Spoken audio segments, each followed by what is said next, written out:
Hey there, Sammy here with you for another episode of the Digital Marketing Therapy Podcast. And today I am so excited to talk to you about Google Ad Grants. This is an amazing resource that not a lot of organizations know is available to them. And I was lucky enough to be introduced to our guest today, Grant Hensel, from a client of ours, the Guardian Group. And we just have had some lovely conversations about how holistically we can look at website marketing for nonprofits and, paid advertising and email marketing and all of the things to really maximize content creation for you guys and make sure that the content you're creating is getting the eyeballs that it needs, is getting the eyeballs that it deserves, and is more importantly helping you grow within the goals of your business. So Grant Hensel is the founder and CEO of Nonprofit Megaphone, my guest today. They are a company that focuses 100% on the Google Ad Grant. They manage the Google Grant for nearly 400 nonprofit organizations, more than anybody else in the world, remarkably. And he is a wealth of knowledge and has so many ideas and strategies for you to keep your website moving, take advantage of this Google Ad Grant. We're going to talk a little bit more about that in the episode, and really get more visibility for your organization in a way that maybe you never thought was possible. Okay, so I hope you take a listen. I know a lot of you are working on finalizing your strategies for 2021, and I promise you this is one that should absolutely be a part of that. Okay, but before we get into this episode, it is brought to you by our digital marketing therapy sessions. These are 30-minute sessions held via Zoom where we can talk through wherever you're stuck. And I think after you listen to this episode, I would love to brainstorm with you topics for your content, ways to generate content, how to kind of build that base up on your website so that you can get moving with these Google grants. So head on over to thefirstclick.net/office hours, schedule your time with me today. And we can get some stuff done before everybody kind of shuts down for the holiday season. Okay. So thefirstclick.net/office hours. I look forward to seeing you on my calendar. But for now, let's get into the episode. You're listening to the Digital Marketing Therapy Podcast. I'm your host, Sammy Bedell-Mulhern, and each week I bring you tips from myself and other experts, as well as hot seats with small business owners and entrepreneurs to demystify digital marketing and get you on your way to generating more leads and growing your business. So everyone, please join me in welcoming Grant Hensel to the podcast. Grant, thanks for joining us. Absolutely. Thanks for having me. And we are talking about Google Ads today, which I think is something that people get nervous about, don't think they can do, get scared by. What is your feeling on Google Ads? Absolutely. So Google Ads are basically our whole world. And in our experience, Google Ads can often be one of the most powerful tools that nonprofits have at their disposal for reaching their audience or people that are searching for what they do. The cool thing about, as you think about different types of online advertising, a lot of people are familiar with Facebook ads. You probably see them all the time. Those are targeted based primarily on demographic information. So I want to reach 28 to 42-year-old females in Chicago, for example. And that's certainly powerful for specific types of advertising. The cool thing about Google is that it's all based on intent. So let's say you are a humane society and you're trying to reach people who are considering adopting a pet. The cool thing about Google is that you can choose to only show your ad when someone literally types in adopt a pet or, animal shelters near me, or even buy a dog. And then maybe you could sort of interrupt their intention to go and buy a dog and explain the benefits of adoption. So it's advertising based off of intent, and it lets you reach people in the moment where they're thinking about things that are relevant to what your organization does, which is extremely powerful. So we think it's a really cool tool, and we can get into it more. That's sort of the big picture. And those ads show up right at the top of search. So you're getting that prime real estate. Exactly. Someone types in, adopt a dog, and then your little link for your website and the text that you've chosen to display is showing up right at the top there, whether someone's on a desktop or on a phone. And, you are the thing that's at the top of their screen as they're expressing that query to Google, so to speak. Well, and I think what I love about Google Ads as well is organic search is also super powerful, but is a much longer gameplay. And Google Ads allow you to kind of see those quick wins and get up there much faster because you're paying for that space. 100%. It's so much faster than organic searches, and it lets you just try out a lot of stuff really quickly and see what works and see what'll be most impactful.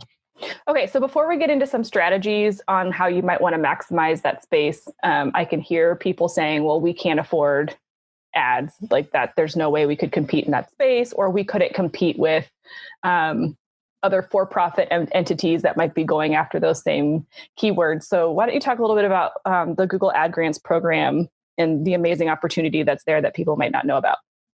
This is my favorite part of the whole conversation. So that's exactly the objection we hear. This sounds great, but we do not have a budget for spending money on online advertising. And the cool thing is that Google has a program, which many nonprofits, but not as many as we would like, are familiar with. It's called the Google Ad Grant, and it gives nonprofits $10,000 a month, every month, indefinitely. So into the indeterminate future, to spend on ads in Google search. And so essentially what happens is you have a Google Ads account, and you can choose the keywords that you want to target. You can choose the ads. You can write the ads that you want to display.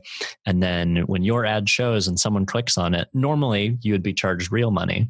But with the Google Ad Grant, Google pays for the click. So Google is paying itself, to advertise your organization, so that there's no cost for you for that click. And it, from the vast majority of nonprofits, $10,000 a month is more than they will need. It'll allow them to show ads to everyone who's searching for anything related to what they do and reach all of those people. And there's no way for an organization to ever be charged real money. With the Google Ad Grant program, you never even put in a form of payment information. Google couldn't charge you if they wanted to. And it's a tremendous resource. I mean, can you imagine having a $10,000 ad budget just for free? Exactly. That's crazy. It's amazing. Yeah. And the cool thing is that the vast majority of nonprofits are eligible. So as long as you're a 501c3 organization, this is in the United States. They're sort of, the analog is true for other countries as well. But as long as you're a 501c3 and are not a hospital or a school, those two areas have been specifically carved out and they're not eligible for the grant. But every other type of nonprofit is eligible, and there's not a limited number of grants available. So if you apply for it, and it's a little bit of an involved process, but as long as you do it correctly and you sort of check all the boxes, you have a decent website to send people to, you will receive the grant. So we've helped literally hundreds of organizations get the ad grant, and we have 100% success rate. So it's not like a traditional grant. That's awesome. So, okay, so now we've got that objection aside. I kind of want to jump into some ways to think about, because you don't just want to be like, okay, here's $10,000. I'm just going to go start running ads. Like, we still want, because there are some requirements, right, regarding the quality of the ads that you put out and where you're driving people to. So you do want to put a little bit of thought behind it before you just start to go out and create your ads. Absolutely. There's a number of, they're called compliance rules that Google's put in place, and they essentially force you to follow the best practices for advertising on Google. And the nice thing is that the best practices make sense. So Google's essentially trying to ensure that when a searcher sees an ad for your organization, that ad makes sense in the context of what they're looking at. So if you're trying to get your ad to show if someone searched for like tennis rackets and your ad says adopt a dog, that doesn't make sense. And Google is their algorithm will actually prevent that ad from showing, because it can detect the relevance between the keyword and what your ad is, and then the page you're sending people to. So it's going to be like, okay, this person's looking for tennis rackets. Your ad is about adopting dogs, and your website is a Humane Society homepage. So there's not a connection there. So we're really not going to show that ad. Right. And so anyway, and there are other rules about, you have to maintain a certain click-through rate and so forth, which we can get into if we want to. But the big picture is it forces you to make sure that you're delivering a good experience for the searcher. Well, I think people want to harp on Google for setting these restrictions or harp on Google for their algorithm changes. But really, at the end of the day, it is just to provide a better customer experience for people that land on your website anyway, which leads to more conversion. So they really are just trying to support you in really being the best version of yourself to get the right people. Because you can have 100,000 people coming to your website, but if if they're the wrong people, it doesn't matter. Right. It doesn't matter. And if anything, it's, counterproductive. We have lots of conversations with the Google Ad Grants team based out of California. And a big line that Michelle, who's the head of the program, has repeated a number of times is we want people to shift their focus from meaningless spend. People would sometimes get sort of wrapped up around how much of the grant are they spending, or meaningless clicks, just how many people are coming, and move people towards focusing on meaningful conversions. What are the next steps? Are people watching videos? Are they volunteering? Are they donating? Are they submitting forms? Are they signing up for things? And that's what ultimately moves the needle. Yeah.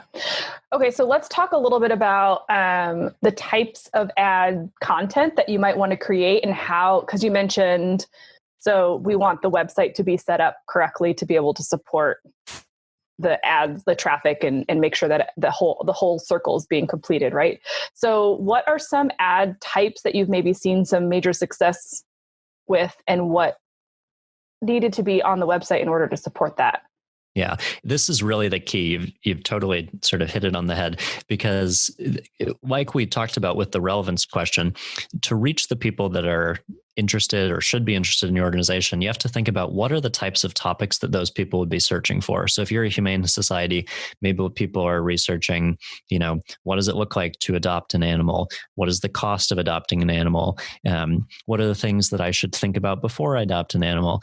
And all these questions, you can actually get data, and we can help people get data on, or there are free tools out there that help you get data on how many people are searching for these different types of things, these specific questions. And you want to have content on your website that specifically addresses them. So if someone is searching, how much does it cost to adopt an animal? In a perfect world, you would have a page on your website that specifically answers that question, goes into detail, and then has some kind of call to action, like a next step. And, now that you know this, set up an appointment to start adopting or whatever. And there's a great tool called Answer the Public, which is free. It's just answerthepublic.com. And you can put in, if you just put in like, short phrases are better. So like dog adoptions or adopt dog or something, it will give you all the questions that people are searching for. And that's great content to add that'll be really impactful with the Google Ad Grant. So there's a couple of things that I love about this, because I'm always preaching create regular and consistent content. I don't care what your business is. Like, it's something that long-term is going to support your business. And so this is kind of reinforcing that, but then also giving you the quick win off that content that you're creating, because now you can put an ad out towards it while it's also gaining that organic juice. But also the question piece, like if you really think about how people are searching, they've got their, devices in their homes or their phones, and they're not typing in dog adoption. Like, they're typing in, where should I adopt the dog? That's just the way that things are turning. So it's kind of pulling all of a bunch of different strategies together in one way that can benefit your organization short-term and long-term. Absolutely. And we are, it sounds similarly to you, such fans of adding regular content to the website. And like you said, nonprofits have a unique advantage here. If you're a for-profit company, you write a blog post, now you have to wait like the 6 months and spend a lot of time to sort of get Google to rank it high enough to like make a difference. If you're a nonprofit, you can have Google Ad Grant ads running the next day that are immediately bringing people that new content. It's so much faster, and that just makes us excited. We think nonprofits should have more advantages, and we love that they have this one. No, it's a game changer, I think. And the beauty of it too is for small organizations or national large organizations, it can support like across the board. So it's not like, the little community organizations that have, maybe a whole volunteer board. They can still take advantage and help this to grow and scale what they're doing. Absolutely. We have a client that's also animal related. That's called Kennel to Couch, and they help pit bulls get adopted specifically. Nice. And I'll give you the 1 second background, but pit bulls oftentimes are slower to be adopted, and they can sort of take up a lot of space over time in animal shelters. So if you get, this organization partners with shelters to get their longest tenured resident adopted, which then allows the shelter to help more animals over time. And they went from basically zero over a period of about 18 months to, fully utilizing the ad grant, and not that spend is what matters, but they're maxing it out because they were so diligent in continuing to add content, do the research, figure out what people are searching for, add the content. And now it allows them to reach, like tens of thousands of people every month from literally starting at zero. And Wow. this is an all volunteer. It's basically one guy who's incredible, who's a volunteer. And the organization runs on a shoestring budget. But just by adding the content, it becomes enormously impactful for them. So let's talk a little bit about then, like you said, they had zero budget, and obviously, like as you grow and as your ads expand, you can increase more of your budget. But let's talk a little bit about national versus local. So, I mean, would you say people in small communities can take advantage of the ad grant just as much as national communities can? 100%. We have, the majority of our clients are not national organizations just because there are more local organizations in the world. And the thing that we think about is how much content do you have on your website, as discussed, and how many people are searching for the thing that you do or the topics that you're involved in. If you're a local organization, but you're addressing topics that a lot of people care about, and maybe even that people care about on a regional or national basis, even if you're just local, the ad grant is a fantastic way to reach those people.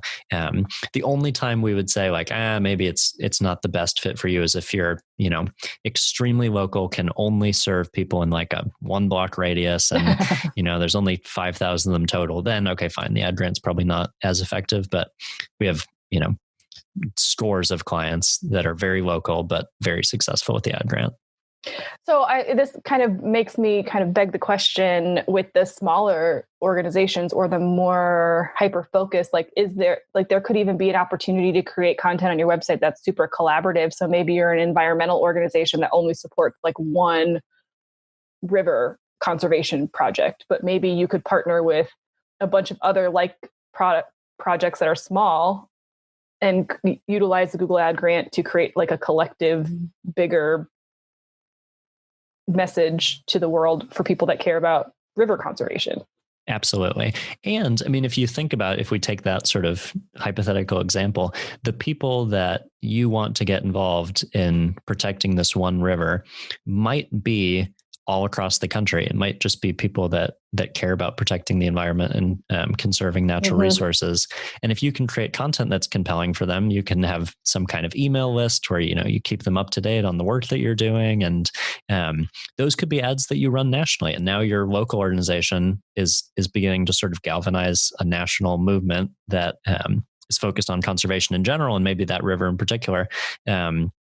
And that that's just a setting that you tweaked in Google Ads, which is fantastic. Yeah, because it's super. I want to go back to what you said at the beginning. The difference between kind of a Google ad and a Facebook ad is if I'm intentionally searching for something and your organization shows up, I'm much more likely to dive in and engage versus if I'm just scrolling through Facebook and I've never heard of you before, and now all of a sudden I'm seeing this ad about the community that you serve. Right. It lets you advertise just to the people that have literally raised their hands and said, I care about X topic, because they're looking for information on it. And Google is where we look for information. Mm-hmm. Yeah. Okay. So now I want to drive home this idea, because I want people to understand, like, we do not want to run ads that are like, hey, donate to insert organization, right? Like those types of things don't convert very well. That's not taking advantage of the dollars that you're given. Exactly. And I mean, the funny thing that we sort of joke is that very few people have ever typed into Google, I have too much money and I need to get rid of it. Sadly, I'm right. Like very excited for when that day does come. But they do just search for things like, what is the impact of, fertilizers getting into water systems and, causing algae bloom or whatever it is. And those people are interested in what you do, and you can reach them. You can begin building a relationship. And then as you build that trust, you're not asking for marriage on the first date, but you are asking for a first date and say, hey, learn more about what we're doing. And maybe eventually you'd be interested in supporting our work. Okay. So I know this is separate from the ad grant, but just to kind of pull everything full circle. So then if I have searched for something that I'm passionate about, I land on this nonprofit's blog post that has been talking about this thing that I want more information on. That call to action, that very specific ask for people to take the next step is super important. So do you have any ideas or thoughts that you want to share with people about what those call to actions kind of look like and how they can maximize that? In our perfect world, the call to action would be something that gives you the ability to continue the conversation with the donor, with the individual who maybe would hopefully become a donor. But in our perfect world, if you can somehow do something where you're capturing someone's email address and can communicate with them on an ongoing basis, it gives you a chance to build that relationship. We've seen lots of organizations be really creative on this. So they'll have petitions, which you can sign using your email address, or they'll have resources that you can get emailed to you using your email address.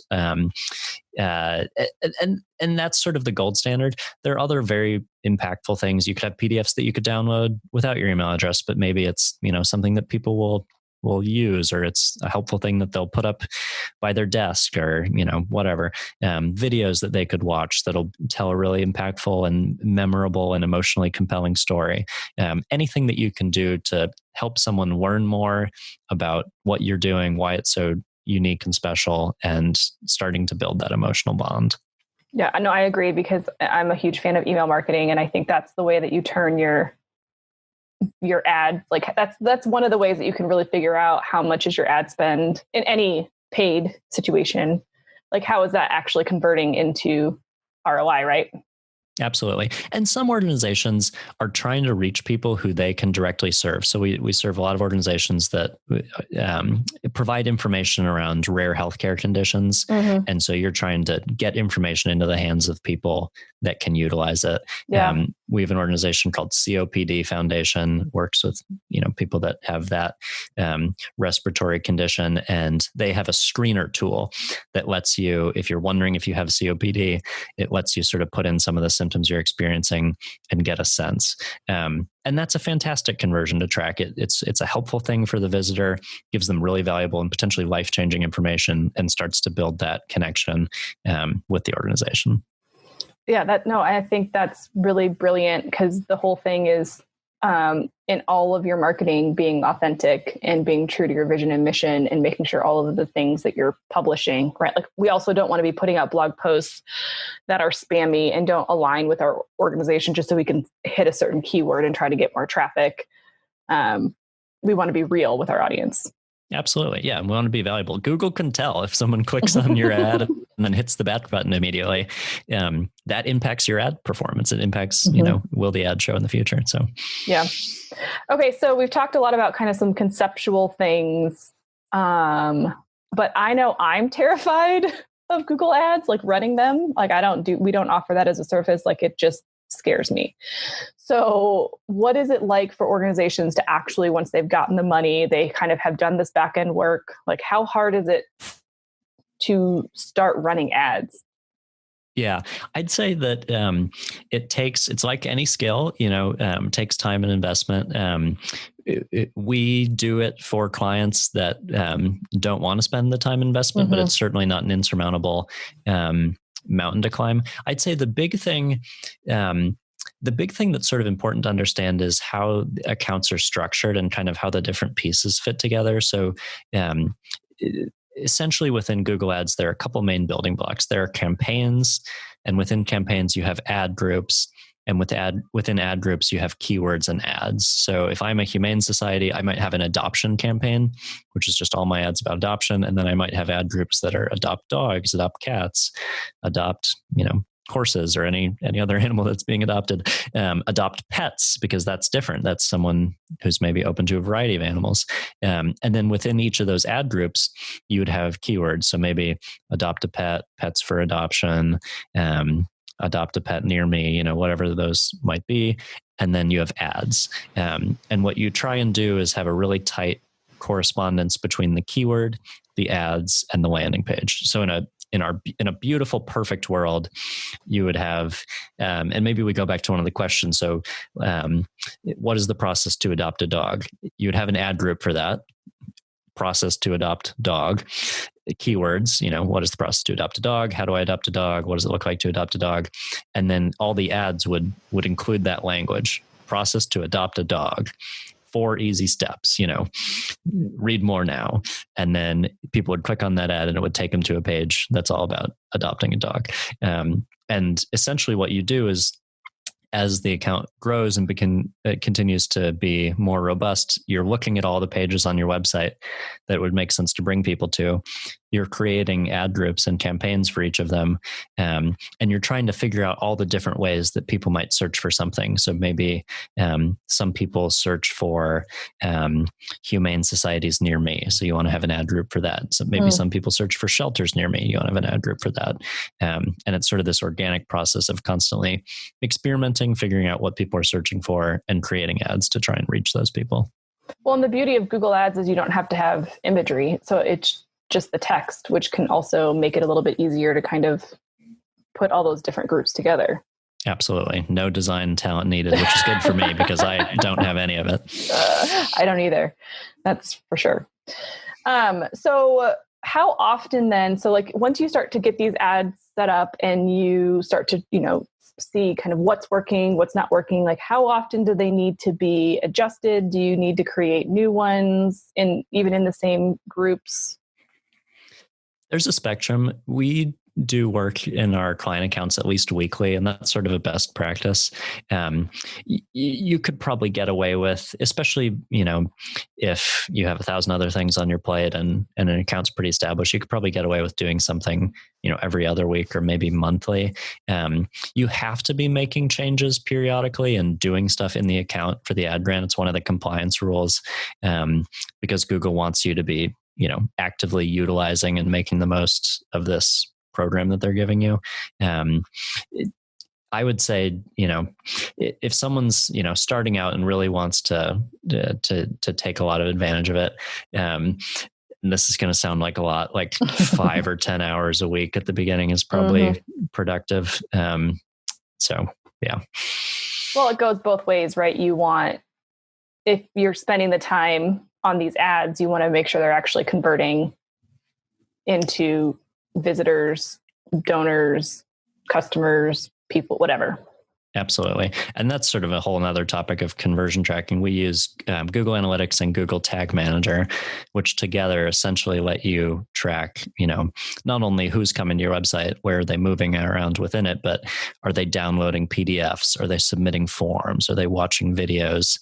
And all that data can be set up to flow. It's not complicated, to flow into Google Ads so that you can see, okay, in my Adopt a Dog ad group within my adoption campaign, we had 15 conversions this month. It was 3 people watching videos, 7 people downloading our adoption guide, and 5 people using our book an appointment to come and adopt link or whatever. And so you can see what is actually happening as a result of these people.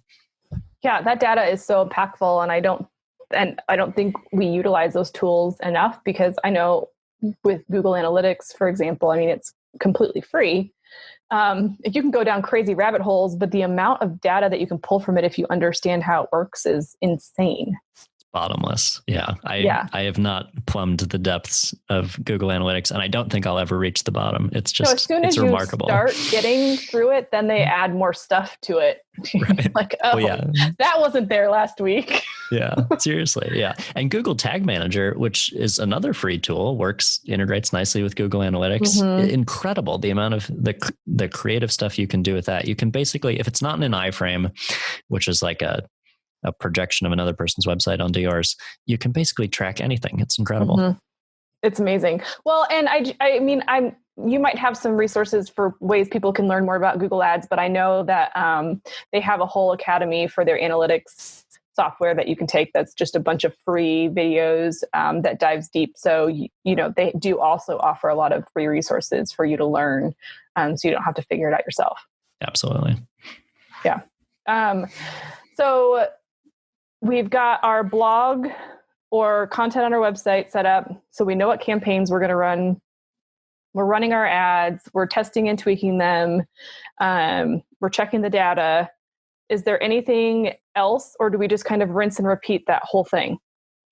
Yeah, you basically rinse and repeat that whole thing. And it starts with, the keyword research again that we talked about in the beginning, figuring out what other things are people searching for? What other ways could we reach them through the ads? What other ways could we entice them to take some sort of first step when they come to the website? We have clients that have been with us for 3+ years, and it's so fun to see sort of the growth that happens over those long time periods. If people keep at it and just sort of keep reinvesting in that flywheel, eventually it starts spinning so fast and producing such impactful results that, you never could have seen that at the beginning. But if you're making it 10% better each month, 5% better, whatever it is, it really snowballs.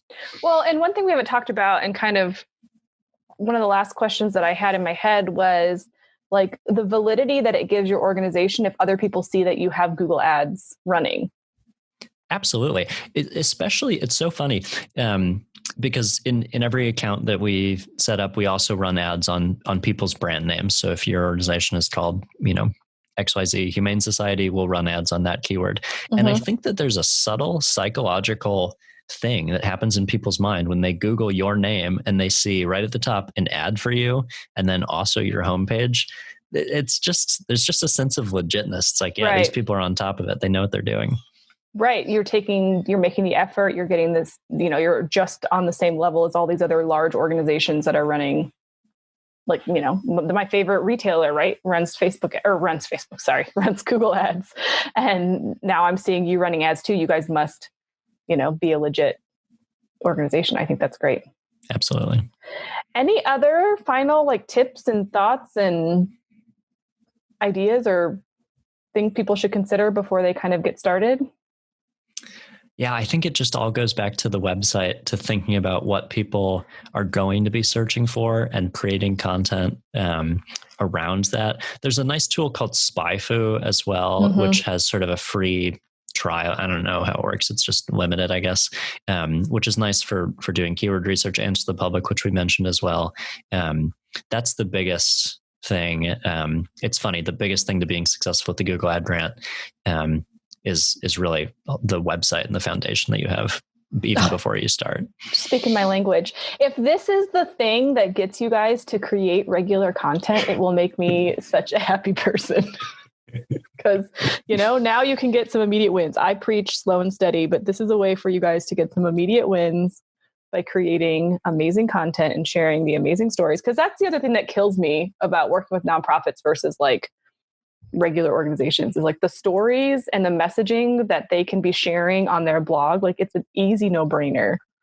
So much more impactful, right? If some shoe company, does anything, we'll all hear about it for months. But many of our nonprofit clients are doing incredible stuff. We're on calls with them and hearing about the things that they're up to. Yeah. And it's this is world changing. We have to get this on the website so that people can know and be excited about everything that you're doing. So I could not agree more.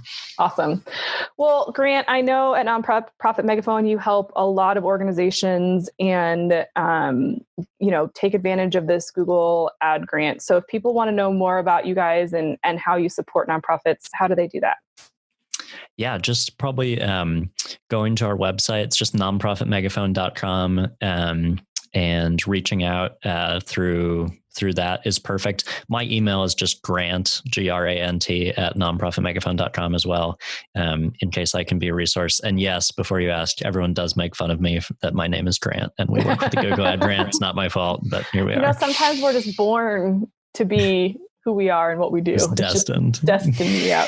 I love it. Well, we will link up all of that information in the show notes to this episode at thefirstclick.net/podcast. But I know we only scratched the surface of what Google Ad Grants can do, but I don't want to completely overwhelm people. But get started, get your foundation in place, and then reach out to Grant and his team and see how they can support you. Absolutely. Thanks so much for having us. This is a blast. Yeah. Thanks. We'll catch up with you soon. Okay, guys, so how amazing was that? I would love for you to hit me up at the First Click Marketing on Facebook or Instagram and tell me what was the most amazing part about what you learned in this episode, because let me tell you, it was jam-packed full of great, great stuff. All of the things that we talked about will be available in the show notes at thefirstclick.net/podcast. So head on over there to grab those. And I hope that Google Ad Grants will become part of your strategy going into 2021, or at least in your lineup for getting things moving at some point during the year.